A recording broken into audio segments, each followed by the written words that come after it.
Israel Hamas जंग पर बड़ा खुलासा हुआ है। क्रिप्टो करेंसी की वजह से ये जंग छिड़ी है। सूत्रों के हवाले से ये बड़ी खबर सामने आ रही है, जहां फंडिंग रुकने से बौखलाकर हमास ने ये हमला किया, ये सूत्रों का कहना। 2 हफ्ते पहले हमास के खाते फ्रीज हुए थे।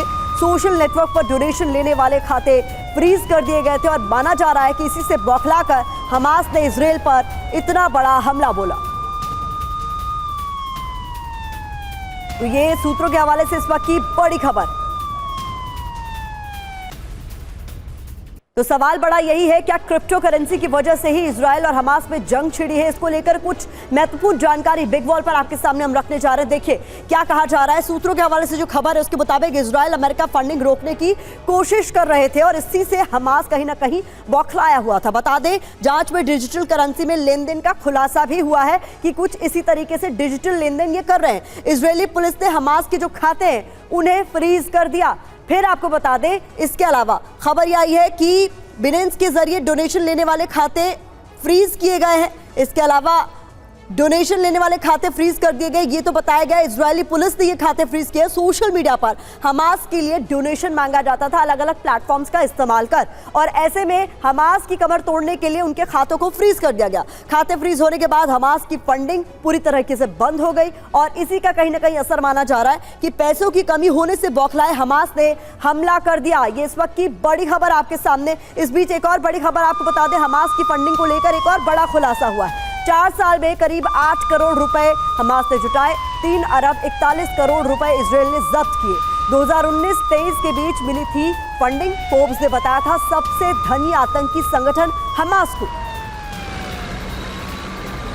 तो किस तरीके से हमास फंडिंग जुटा रहा था इन तमाम हमलों के लिए, और इसको लेकर जो जानकारी निकलकर सामने आ रही है, अब हमास की फंडिंग की इनसाइड स्टोरी भी हम आपके सामने रखने जा रहे हैं। और ये बहुत महत्वपूर्ण जानकारी है जो समझना आपके लिए जरूरी है कि किस तरीके से पूरी फंडिंग ये जुटाई जाती थी। लेकिन इस बीच बड़ी खबर एक बार फिर से हम आपको बताने जा रहे हैं, और बड़ी खबर ये है कि क्रिप्टो करेंसी यानी डिजिटल जो भी करेंसी है उसका इस्तेमाल किया जा रहा था। 2019 से 23 के बीच मिली थी फंडिंग।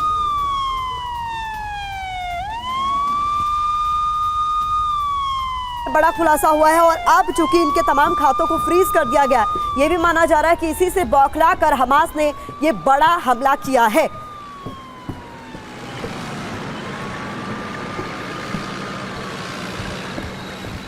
आइए आपके सामने हमास की फंडिंग की इनसाइड स्टोरी भी हम जल्दी से रख देते हैं। यह बताया जा रहा है 7 अरब 82 करोड़ से ज्यादा रुपए हमास ने जुटाए।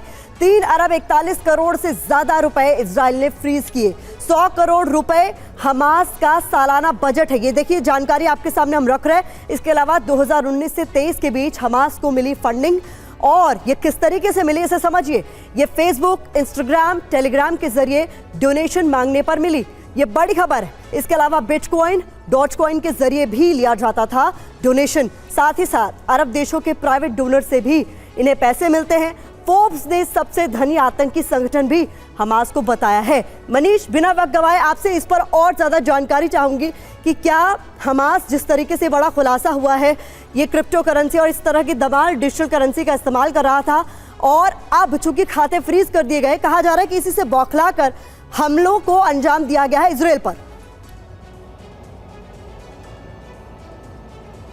देखिए, तमाम तरह की बातें हैं। अभी हमने बाइडेन का वो स्टेटमेंट सुनाया। बाइडेन कह रहे हैं कि जो मिडिल ईस्ट कॉरिडोर बन रहा था उसकी वजह से हमास ने हमले किए।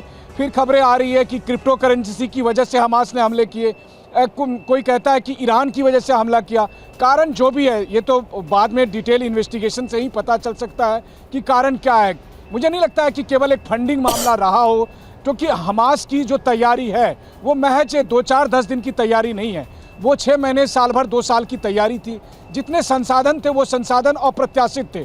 वो संसाधन थोड़े से फंड से नहीं, वो कई हजार करोड़ के संसाधन के साथ हमास ने हमले किए।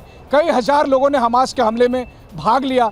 वैसी स्थिति में मुझे लगता है कि एक बड़ा रीजन इसका हो सकता है, चीन एक बड़ी भूमिका निभा सकता है, ईरान एक बड़ी भूमिका निभा सकता है, और निश्चित तौर पर देखिए रूस यूक्रेन युद्ध के बाद जो अंतर्राष्ट्रीय समीकरण बिगड़ा है उसकी वजह से भी हो सकता है कि अमेरिका को कैसे मिडिल ईस्ट में फंसा कर रखा जाए, ये एक साजिश हो सकती है।